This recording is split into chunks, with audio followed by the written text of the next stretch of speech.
Hello మచాస్, welcome to part 72 of మన Java DSC series. So ఈ పార్ట్లో మనం కంపరేటర్ ప్రయారిటీ క్యూలో ఎలా యూజ్ చేస్తారో నేర్చుకుంటాం. అంటే ఏంటి? సో ఫస్ట్ ఒక ఎగ్జాంపుల్తో చూద్దాం. ఇప్పటిదాకా మనం ఆల్రెడీ ప్రయారిటీ క్యూలో నెంబర్స్ ఎట్లా స్టోర్ చేస్తామో చూసేస్తాం. సో రైట్ నౌ ఒక చిన్న ఎగ్జాంపుల్ తోటి ఎక్స్ప్లెయిన్ చేస్తా. ఇన్ కేస్ మన దగ్గర ఒక ప్రయారిటీ క్యూ ఉంది, అందులో కొన్ని నెంబర్స్ యాడ్ చేసాము అనుకోండి, లైక్ 7, 3, 10. సో ఇది ప్రయారిటీ క్యూలో ఎలా స్టోర్ చేసుకుంటాం, దాని తర్వాత పాల్ చేస్తే అన్నిటికంటే చిన్నది వస్తుంది in case normal priority queue or min heap అయితే. సో ఇది మనకు ఆల్రెడీ తెలుసు. ఇప్పుడు అట్లా కాకుండా మనం నేమ్ అండ్ ఏజ్ స్టోర్ చేస్తున్నాం. సపోజ్ విఘ్నేష్ 22 అని స్టోర్ చేస్తున్నాం. సో విఘ్నేష్ నేమ్ ఏజ్ 22 అనుకోండి. అండ్ ఇంకొక ఆబ్జెక్ట్ కూడా స్టోర్ చేద్దాం మనం, దినేష్ అండ్ ఏజ్ 21. సో ఇప్పుడు దీన్ని మనం ప్రయారిటీ క్యూలో ఎలా స్టోర్ చేయగలుగుతాం? సో విఘ్నేష్ 22, దినేష్ 21, ఈ ఆబ్జెక్ట్స్ ని ప్రయారిటీ క్యూలో ఎట్లా స్టోర్ చేస్తాము అనేది ఈ వీడియోలో మనం నేర్చుకోబోతున్నాం. సో రెడీ కదా? సో దీనికోసం మీకు కొంచెం ఐడియా ఉండాలి క్లాసెస్ ఆబ్జెక్ట్స్ మీద. అండ్ మన జావా డిఎస్ఎస్ సిరీస్లో ఆల్రెడీ మనం అది చూసేసినాం. క్లాసెస్ ఆబ్జెక్ట్స్ గురించి ఒక పెద్ద వీడియోనే ఉంది, మొత్తం A to Z starting basics నుంచి స్టార్ట్ చేసి మొత్తం ఆబ్జెక్ట్ ఓరియంటెడ్ ప్రోగ్రామింగ్ మనకు కావాల్సిందంతా జావాలో ఈ వీడియోలో మనం నేర్చేసుకుంటాం. సో ఇన్ కేస్ ఎవరైనా చూడకపోతే ఈ వీడియోలు యూస్ చేసేయండి. ఎల్ఈ ఇంజనీరింగ్ ఆన్ముత్యం ఊప్స్ ఇన్ జావా అని కొట్టేస్తే వీడియో వచ్చేస్తుంది. సో ఎల్ఈ వీడియో ఇప్పుడే యూస్ చేసేయండి. సో చలో ఈ వీడియోకి వచ్చేద్దాం.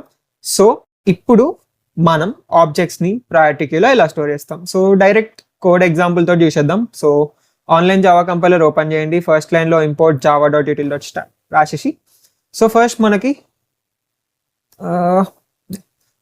మనకు ఒక స్టూడెంట్ అనే ఒక క్లాస్ కావాలి. సో ఇప్పుడు మనం ఏం చేయబోతున్నాము అంటే విఘ్నేష్ 22, సో ఇదంతా ఒక ఆబ్జెక్ట్ అనమాట. దినేష్ 21 ఇది ఒక object. So first object create చేయాలి అంటే దానికి క్లాస్ క్రియేట్ చేయాలి. సో ప్రతి ఆబ్జెక్ట్లో మనకి ఏమేం వేరియబుల్స్ ఉంటాయి? ఒకటి నేమ్ ఉంటుంది, ఇంకొకటి ఏజ్ ఉంటుంది. సో నేను స్టూడెంట్ అని ఒక క్లాస్ క్రియేట్ చేస్తా. అందులో ఏమేమి అట్రిబ్యూట్స్ ఉంటాయి? నేమ్ అండ్ ఏజ్, ఈ రెండు ఉంటాయి. సో స్టూడెంట్ అని ఒక క్లాస్ ఎట్లా క్రియేట్ చేస్తాం మనం కోడ్లో? క్లాస్ స్టూడెంట్ కర్లీ బ్రేసెస్, దాని తర్వాత మనం నేమ్ ఉంటుంది, ఏజ్ ఉంటుంది. సో స్ట్రింగ్ నేమ్ అండ్ ఇంట్ ఏజ్. సో మన దగ్గర స్ట్రింగ్ ఉంది అండ్ ఏజ్ కూడా ఉంది. దీని తర్వాత సో నెక్స్ట్ ఇప్పుడు కన్స్ట్రక్టర్ కావాలి మన ఆబ్జెక్ట్కి. సో మన క్లాస్కి కన్స్ట్రక్టర్ క్రియేట్ చేద్దాం. సో స్టూడెంట్ అండ్ మనం ఏమేమి స్టోర్ చేస్తాం? Name and age. So string name and ఇంట్ ఏజ్. సో దీని తర్వాత this dot name, so class యొక్క వేరియబుల్స్కి కన్స్ట్రక్టర్ ఫంక్షన్ యొక్క పారామీటర్స్ని అసైన్ చేసేద్దాం. This dot age equal to age. So ఒకసారి వీడియో చూసేయండి, మీకు ఈ క్లాసెస్ ఆబ్జెక్ట్స్ ఎట్లా క్రియేట్ చేయాలి, కన్స్ట్రక్టర్ అన్ని క్లియర్గా ఎక్స్ప్లెయిన్ చేస్తా. అండ్ ఇంటర్వ్యూస్కి హెల్ప్ అయ్యే అన్నీ ఉంటాయి. So oops in Java engineering అనుకుంటే మన యూట్యూబ్లో సెర్చ్ చేస్తే మీకు వచ్చేస్తుంది. ఎలా వీడియో ఇప్పుడే చూసేసేయండి. సో మనం క్లాస్ని క్రియేట్ చేసేసినాం. ఇప్పుడు క్లాస్ని క్రియేట్ చేసేసిన తర్వాత నెక్స్ట్ ఏం చేస్తాం? ఒక ప్రయారిటీ క్యూని క్రియేట్ చేద్దాం. సో నార్మల్ ప్రయారిటీ క్యూ మనం ఎలా రాస్తాం? ప్రయారిటీ క్యూ దీని లోపల స్ట్రింగ్ ఇంటిజర్ అట్లా రాస్తాం కదా. ఇప్పుడు ఒకసారి ప్రస్తుతానికి అయితే అట్లా ఖాళీ వదిలే, equal to new priority queue. Okay, so ఒక ప్రయారిటీ క్యూని మనం డిఫైన్ చేసినాం. దీని తర్వాత ఇప్పుడు మనం జనరల్గా ఇందులో ఏం రాస్తాం? డేటా టైప్ రాస్తాం. ఇన్ కేస్ ప్రయారిటీ క్యూలో స్ట్రింగ్ స్టోర్ చేస్తే స్ట్రింగ్, ఇంటిజర్ స్టోర్ చేస్తే ఇంటిజర్, అట్లా మనం రాస్తాం. ఇప్పుడు మనం ప్రయారిటీ క్యూలో ఏం స్టోర్ చేయబోతున్నాం? ఈ క్లాస్ యొక్క ఆబ్జెక్ట్ ని స్టోర్ చేయబోతున్నాం. స్టూడెంట్ అనే ఒక ఆబ్జెక్ట్ ని స్టోర్ చేయబోతున్నాం. సో ఇక్కడ మనం ఏం రాస్తాము అంటే స్టూడెంట్ అని రాస్తాం. సో దానికి అర్థం ఏంటి? ప్రయారిటీ క్యూలో మనం స్టూడెంట్ ని స్టోర్ చేయబోతున్నాం అని. అండ్ ఇంకొంచెం చేంజ్ చేయాలి ఈ లైన్లో. ఇప్పుడు చెప్తే కన్ఫ్యూజ్ అవుతారు. సో ఇది ఇంత వదిలేద్దాం. దాని తర్వాత ఫస్ట్ మనం ఒక స్టూడెంట్ ని క్రియేట్ చేద్దాం. సరేనా? స్టూడెంట్ 1 ఒక స్టూడెంట్ ని క్రియేట్ చేద్దాం. So new student. సో స్టూడెంట్లోకి ఏమేమి పాస్ చేస్తాం? So name and age. ఇక్కడ చూసారుగా కన్స్ట్రక్టర్లో నేమ్ అండ్ ఏజ్ పాస్ చేసినాం. So first name and age pass చేద్దాం. ఓకే, దాని తర్వాత నెక్స్ట్ స్టూడెంట్ 2కి కూడా ఏమేమి పాస్ చేస్తాం? స్టూడెంట్ యొక్క name and age. Okay, so ఇద్దరు స్టూడెంట్స్ని క్రియేట్ చేసేసినాం. ఇప్పుడు ప్రయారిటీ క్యూ లోపలికి ఆ స్టూడెంట్స్ని యాడ్ చేద్దాం. So priority queue dot add student 1, priority queue dot add student 2.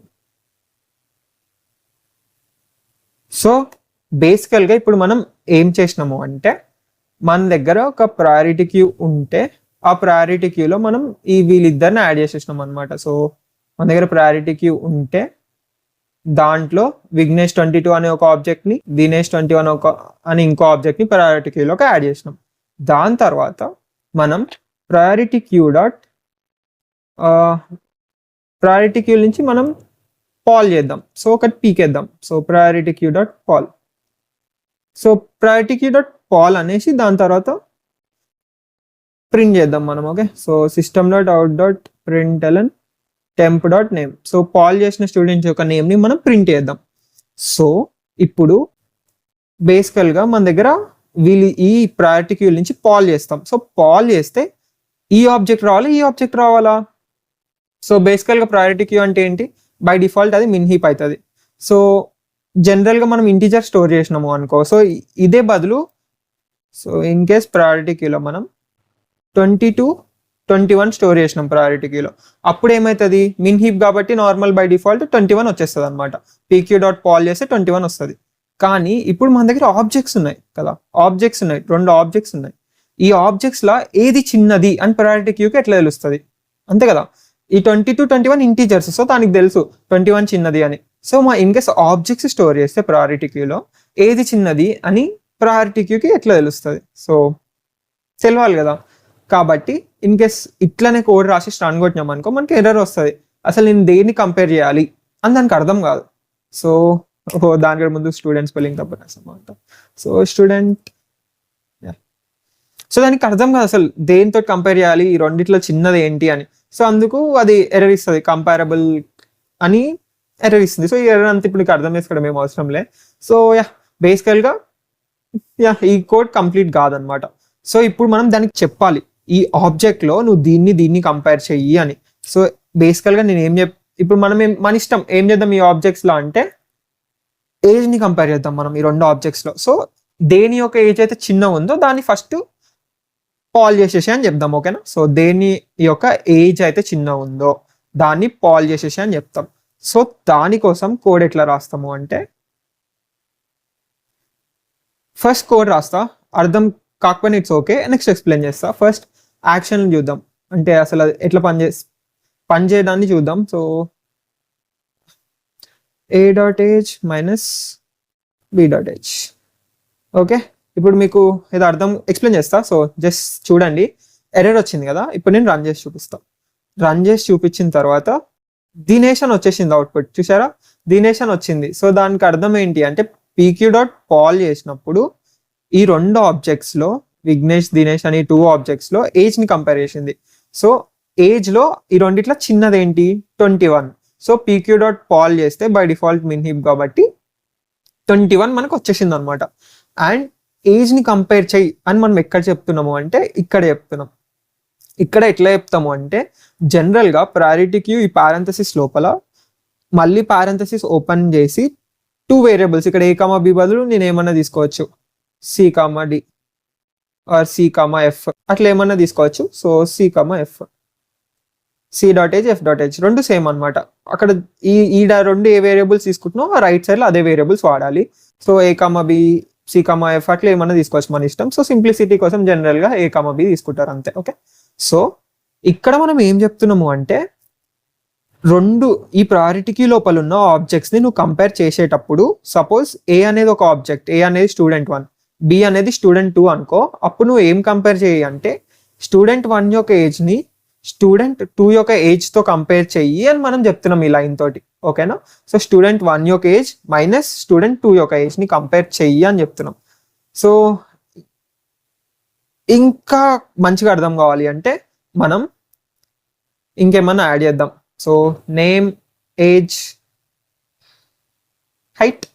Okay, so height numbers normal integer అనుకుందాం ప్రస్తుతానికి. సో ఇంకా హైట్ని కూడా యాడ్ చేద్దాం. Okay, int height, this dot height equal to height. Okay, and ఇక్కడ height ని కూడా రాద్దాం. 22 comma నా హైట్ 1 ఇంచ్ ఆర్ 1 ఫీట్ అనుకోండి, 5 ఫీట్. ఓకే, సో ఇప్పుడు హైట్స్ ని కూడా యాడ్ చేసినాం. ఇప్పుడు మన ఆబ్జెక్ట్ లో ఏమైంది, విఘ్నేష్ 22 1, దినేష్ 21 5 అని ఉన్నది. ఇప్పుడు నార్మల్ రన్ చేస్తే ఇంకా ఏజ్ తోటే కంపేర్ చేస్తున్నాం. సో వీళ్ళిద్దరు ఎవరు ఏజ్ చిన్న, దినేష్ ఏజ్ చిన్న. సో అవుట్పుట్ మనకి దినేష్ అని వచ్చింది. ఇప్పుడు ఇన్ కేస్ ఏజ్ బదులు హైట్ ని కంపేర్ చేద్దాం. A dot height, B dot height. So height తోటి కంపేర్ చేస్తే వీళ్ళిద్దరు ఎవరు హైట్ చిన్న, విఘ్నేష్ యొక్క హైట్ చిన్న. సో మనకు ఆన్సర్ విఘ్నేష్ వస్తుంది. ఇప్పుడు చూడండి, సో నేమ్ ని ప్రింట్ చేస్తే విఘ్నేష్ అని వచ్చింది. సో అర్థమైంది కదా, ఇక్కడ మనం కంపేర్ చేస్తున్నాం. అండ్ ఇక్కడ నువ్వు ఎంతమంది స్టూడెంట్స్ అయినా తీసుకో, ఇంకొక స్టూడెంట్ యాడ్ చేద్దాం. ఇన్ కేస్ ఇక్కడ 2 స్టూడెంట్స్ అంటే మీరు కన్ఫ్యూజ్ అవుతారేమో. సో ఇంకొక స్టూడెంట్ 3 యాడ్ చేస్తాం. Okay, student 3 equal to new student, let's say Rahul, age 20, height 10. Okay, 10 feet. And priority క్యూలోకి స్టూడెంట్ 3ని కూడా యాడ్ చేద్దాం. సో ఇప్పుడు నేను 3 స్టూడెంట్స్ని యాడ్ చేసిన ప్రయారిటీ క్యూ లోపలికి. ఇప్పుడు రన్ చేద్దాం. సో హైట్లో అందరికంటే చిన్న ఎవరు, some spelling mistake, student spelling student. Okay, so ఇప్పుడు హైట్లో అందరికంటే చిన్న ఎవరు, ఇంకా హైట్లో అందరికంటే చిన్న విఘ్నేష్ ఉండు. సో మనం రాహుల్ని అందరికంటే చిన్న చేద్దాం, 0. ఓకే, రాహుల్ హైట్ 0, ఇప్పుడు 0 అసలు కనిపించడు. సో రాహుల్ వచ్చింది ఇక్కడ చూసిరా. సో ఇక్కడ ఎంతమంది స్టూడెంట్స్ అని ఉండని. సో ఇక్కడ మనం ఏం చెప్తున్నాము అంటే ప్రయారిటీ క్యూ లోపల 2 ఆబ్జెక్ట్స్ని నువ్వు ఎట్లా కంపేర్ చెయ్యి అంటే ఫస్ట్ ఆబ్జెక్ట్ యొక్క హైట్ మైనస్ సెకండ్ ఆబ్జెక్ట్ యొక్క హైట్. సో అట్లా ఈ టూకి అట్లా అది కంపేర్ చేసుకుంటుంది అనమాట ఇంటర్నల్గా. సో నువ్వు బేసికలీ ఇక్కడ 2 వేరియబుల్స్ తీసుకొని దాని యొక్క ఏ ప్రాపర్టీతో కంపేర్ చేయాలనుకుంటున్నావు, a dot height minus B dot height రాయాలన్నమాట. సో యా, ఇప్పుడు హైట్ తోటి ఇట్లా రాస్తే ఎలా ఆర్డర్ అవుతుంది. So a dot height minus B dot height అంటే ఫస్ట్ అన్నిటికన్నా చిన్న Rahul, next Vignesh, Dinesh. So a dot height minus B dot height అంటే రాహుల్, విఘ్నేష్, దినేష్ అని వస్తుంది. ఇప్పుడు b dot height minus a dot height అన్నా అనుకో. సో ఇక్కడ ఏ కామా బి తీసుకొని రైట్ సైడ్ మాత్రం రివర్స్ రాయి, B dot height minus a dot height అని రాసినావు అంటే దానికి అర్థం డిసెండింగ్ ఆర్డర్లో చూడు అని, అంటే మ్యాక్స్ హీప్ వచ్చేసినట్టు ఇక్కడ. సో ఇప్పుడు ఇది ఎలా చూస్తుంది అంటే ఫస్ట్ పాల్ చేస్తే అందరికంటే ఎక్కువ హైట్ ఎవరికి ఉంది, 5, దినేష్కి ఉంది. సో ఫస్ట్ దినేష్ వస్తాడు, దాని తర్వాత విఘ్నేష్ వస్తాడు, దాని తర్వాత రాహుల్ వస్తాడు, రాహుల్ లాస్ట్కి వస్తాడు. సో ఇప్పుడు మనం దీన్ని రన్ చేసి చూస్తే ఫస్ట్ దినేష్ వస్తాడు. సో దినేష్ వచ్చేసిండు చూసిరా. So b dot height minus a dot height అంటే డిసెండింగ్ ఆర్డర్లో కంపేర్ చెయ్యి అనమాట. సో ప్రయారిటీ క్యూలో స్టోర్ చేసేటప్పుడు డిసెండింగ్ ఆర్డర్లో స్టోర్ చెయ్యి అని అర్థం. సో అర్థమైంది కదా, a dot height minus B dot height అంటే నార్మల్, అదే b dot height minus a dot height అంటే డిసెండింగ్ ఆర్డర్. సో బేసికల్గా అసలు జనరల్గా ఇది ఎట్లా కంపేర్ అవుతుంది అంటే a dot height minus B dot height అనేది నెగిటివ్ వాల్యూ వస్తుంది. సో నెగిటివ్ వాల్యూ అంటే లెఫ్ట్ సైడ్ ఉంటుంది. And in case A dot height minus B dot height positive వచ్చింది అనుకో, దానికి అర్థం దాన్ని ఇంకా ముందరికి పంపి. సో ఇంటర్నల్ ఇంప్లిమెంటేషన్ అది మనకు అంత అవసరం లే. సో ఫస్ట్ అయితే ఇది అర్థం చేసుకోండి, డైజెస్ట్ చేసుకోండి ఇదంతా, అండ్ తర్వాత మీరే జస్ట్ గూగుల్ సర్చ్ తోటి అంతా ఇంటర్నల్గా మీరే నేర్చుకోవచ్చు. సో ఫస్ట్ అయితే ఇది అర్థం చేసుకోండి ఎట్లా వర్క్ అవుతుంది అని. సో యా, ఇది జనరల్గా ఎట్లా మనం స్టోర్ చేసాం. ఇప్పుడు నెక్స్ట్ ఏం చేద్దాము అంటే, సో సేమ్ ఇలానే లెట్స్ సే ఇద్దరు హైట్లు సేమ్ ఉన్నాయి. Okay,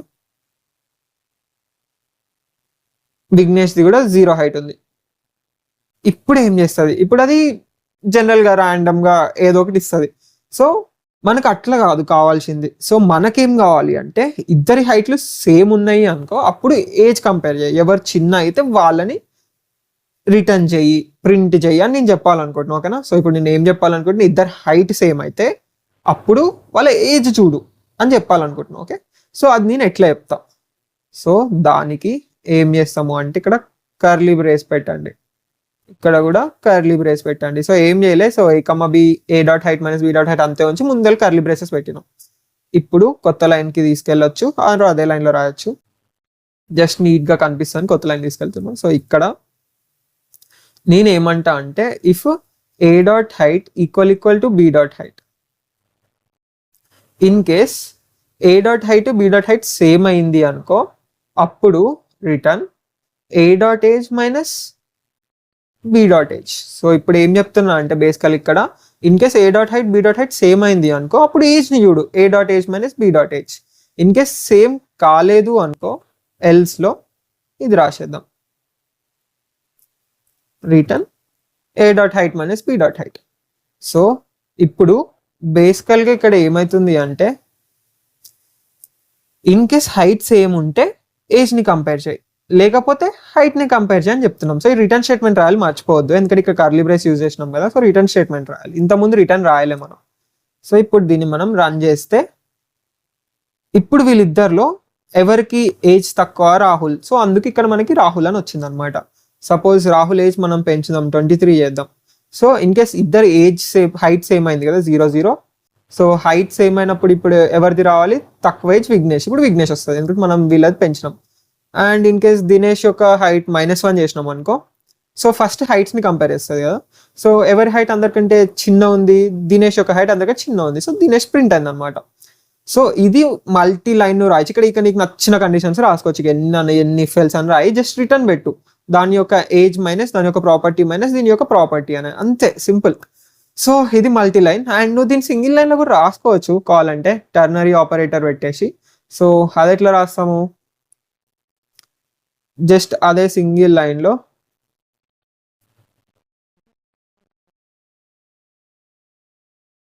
in case A dot height equal to be dot height అయింది అనుకో, అప్పుడు ఏ డాట్ ఏజ్ని చూడు,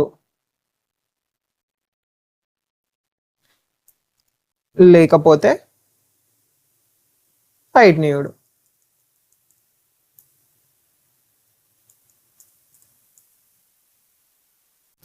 సో ఇందాకది సేమ్, రెండు సేమ్, ఇప్పుడు ఇందాక సేమ్. సో ఇక్కడ చూస్తే ఇది అది సేమ్, జస్ట్ ఇక్కడ నువ్వు టెర్నరీ ఆపరేటర్ పెట్టినావు, కర్లీ బ్రేసెస్ అవన్నీ పెట్టలే, అంతే. మిగతా అంతా same. So a dot height equal to be dot height అయితే ఏజ్ని చూడు, లేకపోతే హైట్ని చూడు, అండ్ సేమ్ వర్క్ అవుతుంది. జస్ట్ సింగిల్ లైన్లో ఇన్ కేస్ రాయాలి అనుకుంటే నువ్వు ఇట్లా రాసుకోవచ్చు. సో కర్లీ బ్రేసెస్ ఐఫ్ స్టేట్మెంట్ అవేం అవసరం లేదు. లేకపోతే నీకు చాలా కండిషన్లు ఉన్నాయి, ఆర్ క్లియర్గా కావాలి అంటే ఐఫ్ కండిషన్ పెట్టి ఇట్లా రాసేయచ్చు. సో ఈ వేలో నువ్వు ఆబ్జెక్ట్స్ని కంపేర్ చేయొచ్చు. కంగ్రాచులేషన్స్ మచ్చా, నీకు ప్రయారిటీ క్యూలో ఇప్పుడు ఆబ్జెక్ట్స్ని స్టోర్ చేయడం కూడా వచ్చేసింది. గ్రేట్గా we're growing day by day. ఫస్ట్లో మనం ప్రయారిటీ క్యూ అంటే తెలియదు, దాంట్లో ఇంటీజర్స్ ఇవి ఎట్లా స్టోర్ చేస్తాం, మ్యాక్స్ హీప్, మిన్ హీప్, దాంతో ఆబ్జెక్ట్ ఓరియంటెడ్ ప్రోగ్రామ్ని ప్రయారిటీ క్యూని మనం ఇప్పుడు కలిపేసినాం. సో ఇట్లా ఒక్కొక్క వీడియోతో మనం నెక్స్ట్ లెవెల్కి వెళ్ళిపోతాం అంతే. సో కొన్ని టిప్స్ ఈ వీడియో అయిపోయే ముందు. సో ఇదంతా సేమ్. ఈ పీడిఎఫ్ని మీరు డౌన్లోడ్ చేసుకోవచ్చు వెబ్సైట్కి వెళ్ళి. అండ్ యా, సో బేసికల్గా మీరు ఇంటీజర్స్ని కంపేర్ చేసేటప్పుడు నార్మల్గా S1 - S2 రాసే బదులు ఇంటీజర్ డాట్ కంపేర్ రాయండి, ఎందుకంటే ఇంటీజర్ ఓవర్ఫ్లో కావచ్చు. In case S1 negative number అయ్యి ఉండి, చాలా చిన్న నెగిటివ్ నెంబర్, అండ్ S2 కూడా అయ్యి ఉండి, రెండు సబ్ట్రాక్ట్ చేయడం వల్ల ఇంటీజర్ రేంజ్ని దాటేసి వెళ్ళిపోయింది అనుకో, ఇంటీజర్ ఓవర్ఫ్లో రావచ్చు. సో అలాంటివి ఏం రాకుండా ఉండడానికి జనరల్గా ఇంటీజర్ డాట్ కంపేర్ యూజ్ చేయడం మంచిది. రెండింటిని కంపేర్ చేసేటప్పుడు return integer dot compare a dot roll number comma b dot roll number. So అది రాయడం better. So yeah, and remember, ఇప్పుడు మీకు చెప్పిన way is one way. So ఆబ్జెక్ట్స్ని ప్రయారిటీ క్యూలో యూజ్ చేయడానికి ఇది జస్ట్ వన్ వే అనమాట, and easiest way, simple way. So just నార్మల్గా అందులోనే రాయొచ్చు. సో అట్లా కాకుండా there is another way. So మీరు ఎక్కడ చాలా దగ్గర చూడొచ్చు, కంపేరిటివ్ ఫంక్షన్ ఓవర్ రైడ్ చేస్తారు. సో ఓవర్ రైడ్ చేసి రాస్తారు.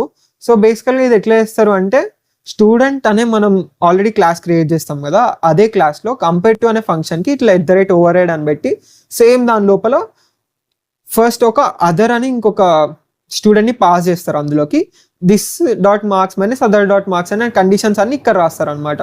సో దిస్ అంటే ఏ, అదర్ అంటే బి, మన ఇప్పుడున్న ఎగ్జాంపుల్లో. సో దీని లోపల రాయొచ్చు. సో ఈ కంపేరిటివ్ మీరు చాలా టెక్స్ట్ బుక్స్లో యూజ్ చేస్తారు. సో కన్ఫ్యూజ్ కాకండి, రెండు సేమ్. ఈ కంపరబుల్ ఇట్లా రాయడము, ఆర్ ఇప్పుడు నేను చూపించినవే ఈజీ. మీరు లీడ్ కోడ్లో డిఎస్ఏ చేసేటప్పుడు నేను చూపించినవేనే రాసేయండి, ఫాస్ట్గా అయిపోతుంది ఈ కంపేరిటివ్ అంతా రాసే బదులు. సో యా జస్ట్ మర్చిపోకండి ఇంకో వే ఉంది అని. సో యా ఈ వీడియోకి ఇంతే మచ్చా.